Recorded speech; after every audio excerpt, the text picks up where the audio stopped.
Hello everyone, আসসালামু আলাইকুম। কেমন আছেন আপনারা সবাই? মুই বরিশাইল্লা চইলাইলাম আম্মেগো মাঝে আর একখান নতুন একটা ভিডিও নিয়ে। এটাই ছিল আমার টেকনাফের লাস্ট ভিডিও। মানে আমি তো জানেনই খুবই এক্সাইটেড ছিলাম। আমরা এখন চলে যাব এখান থেকে।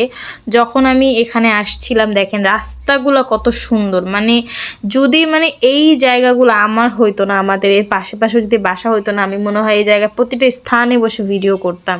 যখন আমি এখানে আসছিলাম আইসা তো খালি মনে করেন যে না রিলস ভিডিও, এটার পর এটা ওটার পর এটা শুরুই করে দিয়েছিলাম। এক্সাইটেডের জ্বালায় এত সুন্দর ছিল। হ্যাঁ, সো পরে আমরা চলে যাচ্ছিলাম। এখান থেকে পাহাড়গুলো দেখতে খুবই ভালো লাগতেছিল, যার কারণে সেটার ভিডিওটাও আমি একটু নিয়েছিলাম। সো আমরা ওইখান থেকে আর একটা সুন্দর একটা প্লেজে যাচ্ছিলাম।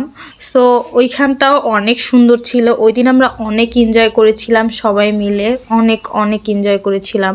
কেন যেন আমার ভালো লাগছে না, যার কারণে বয়সটা হয়তো বা বেশি একটা সুন্দর হবে না। তোমরা বয়সের দিকে বেশি মুখ না দিয়ে কান্না দিয়ে তোমরা আমার ভিডিও দেখো। সো দেখো আমরা অন্য একটা জায়গায় চলে আসছিলাম। এখানে এসে এই জায়গাটার নামও আমি ভুলে গেছি। এখানে এসেও আমি ভিডিও করতেছিলাম। আমার তো কাজ শুধু ভিডিও বানানো, আর রোদের কারণে কিন্তু ভিডিওগুলোও অনেক সুন্দর হয়েছে। আমি অনেক সুন্দর ভিডিও বানাইতে চাইছিলাম। আসলে ক্যামেরাম্যান যদি ভিডিও না করতে পারে তাইলে না ভিডিও কখনোই সুন্দর হয় না। এই যে দেখো আমি হেঁটে ভিডিও রিলস করতেছিলাম। তোমরা জানি না এই ভিডিওগুলো কেউ দেখছো কি না।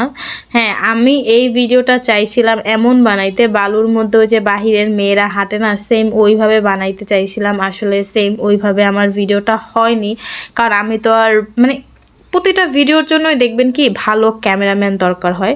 তো যাই হোক, তারপর আমরা দুপুরে খাওয়া দাওয়ার জন্য চলে যাই। দুপুরে খাওয়া দাওয়া করতে আমাদের একদম বিকাল হয়ে যায় অলরেডি। একটা রেস্টুরেন্টে যাই, সেখান থেকে আমরা চলে আসি। শুনলাম সেখানে খাবার ভালো না, তারপর আরেকটা জায়গায় আসি। এখানে এসে আর কি আমরা খাবার খাই। তো এখানে ছিল পোয়া মাছ, তারপরে ছিল ডাল, তারপরে কিছু ছিল ভর্তা ছিল। প্রতিটা খাবারে খুবই মজা ছিল। তারপরে এই সূর্যোদয় দেখতে তো আমার খুবই ভালো লাগে। আর একটা ওই প্লেসেরই যেখানে আমরা খাবার খেয়েছি সেখানে বসে আর কি আমরা কিছু ভিডিও নিচ্ছিলাম। আমি জানি না, বিশ্বাস করো আমি ভুলে গেছি জায়গাগুলোর নাম। আর আমার মনটাও আজকে অনেক বেশি খারাপ, যার কারণে আমার বেশি একটা ভালো লাগছে না। তো তারপরে আমি যখন চলে আসছিলাম তখন এখানে অনেক সুন্দর ভিডিও নিচ্ছিলাম। পরে এইখান জায়গাটা সূর্যটার জন্য এতটা সুন্দর লাগতেছিল, আমরা বলতেছি গাড়ি থামান আমরা এখানে নামি এখানে কিছু রিলস ভিডিও করব। তো যার কারণে সেখানে আমাদের গাড়িটা পার্ক করে, দেন ওইখানে বসেও আমি অনেক সুন্দর ভিডিও নিচ্ছিলাম। তো গাড়িটা পার্ক করে, যে এখানে গাড়ি পার্ক করতে বলা হয়, তারপর ওইখানে গাড়িটা আসলে থামায়। আমি এখান থেকেও কিছু ভিডিও নিচ্ছিলাম, অনেক সুন্দর লাগতেছিল আমার কাছে। তো সুন্দর জায়গা তো সুন্দর বলবে। আপনারা অবশ্যই এই ভিডিওগুলো দেখে ফেলেছেন যে আমার একটা ভাইয়া গান করতেছিল, সে গানটা আসলে আমি ভিডিওর মধ্যে নিয়ে আসছিলাম, সেটা তো আপনারা সবাই দেখেছেন। তো এই গানগুলো হয়তো আপনারা দেখেছেন। এই রিলসগুলো আমরা অলরেডি আপলোড করে দিয়েছি। আমি আপলোড করেছি।